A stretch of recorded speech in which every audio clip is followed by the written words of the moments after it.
सन्माननीय सतेज पाटील. समाप्तीमध्ये श्रीकांत भारतीजी म्हणले तसं 42,000 लोक यामध्ये काम करतात. मध्ये त्यांची 2-3 आंदोलन झाली. आता 9 तारखेला देखील मोठं आंदोलन त्यांचं आहे. मध्ये आपल्याबरोबर सकारात्मक चर्चा झाल्या. आपण सकारात्मक भूमिका तिथं घेतली. ऊर्जा सचिवांना 8 जानेवारीला बैठक घ्यायला सांगितली. त्याच्या पुढे काही मंत्री महोदय त्या ठिकाणी झालेलं नाही.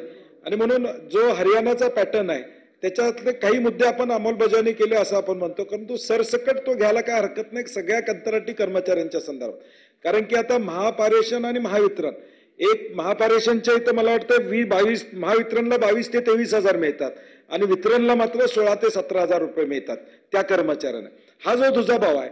आणि आपण म्हणला की ऍडिशनल मार्क्स आपल्याला वाढवता येतील का? तुम्ही जे 5 वर्षासाठी 2 मार्क देता ते आपल्याला प्रामुख्याने वाढवता येतील का? कारण की आपण म्हणलात की काही ठिकाणी घोटाळा, सातारा असू दे, काही ठिकाणी घोटाळे झालेले आहेत, ते समोर आलेले आहेत. त्या कंत्राटदारांना कुठलीही कारवाई झालेली नाही. आणि एकूणच सगळ्या कंत्राटी कर्मचाऱ्यांसाठी हरियाणाचं मॉडेल आपल्याला घेणं सोयीचं त्या ठिकाणी होऊ शकेल का अशी माझी स्पेसिफिक मागणी. आणि 8 तारखेला आपण सांगितलं होतं 8 जानेवारीला की सचिवांना या संदर्भात बैठक घेऊन योग्य तो मार्ग त्या ठिकाणी काढावा. त्यात काही पुढे प्रगती झालेली नाही. कारण की ऊन पाऊस सगळा यामध्ये आहे. अनेकांना त्या विम्याचे पैसे सुद्धा अजून त्या ठिकाणी मिळाले नाहीत. तर ह्याला प्रायोरिटी आपण या ठिकाणी द्यावी अशी आमची अपेक्षा. नाही, मी पुन्हा एकदा सांगतो की जो हरियाणा पॅटर्न होता त्या संदर्भातच चर्चा झाली होती. आणि हरियाणा पॅटर्न मध्ये जे जे आहे ते सगळं आपण केलेलं आहे. हे त्या बैठकीत आपण लक्षात आणून दिलं की आपल्याकडे वेगळं नाही आहे. त्याला कुठला आपण एकत्रित पॅटर्न म्हटलेला नाही, पण त्या पॅटर्न मध्ये जे जे दिलेलं आहे ते सगळं आपण या ठिकाणी केलेलं आहे. यांना ऍडिशनल अजून मार्क्स देता येतील का हे नक्की पडताळून पाहू आपण.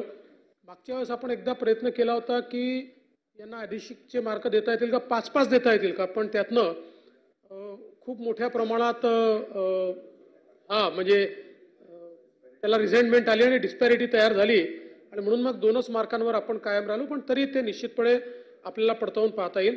आणि या सगळ्या युनियन सोबत आजच मुख्य सचिवांची बैठक आहे आणि मुख्य सचिव त्या संदर्भात आज सगळी चर्चा करणार आहे. मला केवळ एवढंच लक्षात आणून द्यायचं आहे की मागच्या वेळेस जी बैठक झाली होती त्या बैठकीत आम्ही तोडगा काढला, पण दुर्दैवाने दुसऱ्या दिवशी त्यांनी पुन्हा पत्र दिलं की काल निघालेला तोडगा आम्हाला मान्य नाही आहे.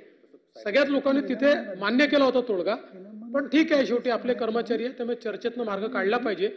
तर आता मुख्य सचिवांना ती जबाबदारी आपण दिली आहे. मुख्य सचिव त्यांच्याशी चर्चा करून तोडगा काढतील.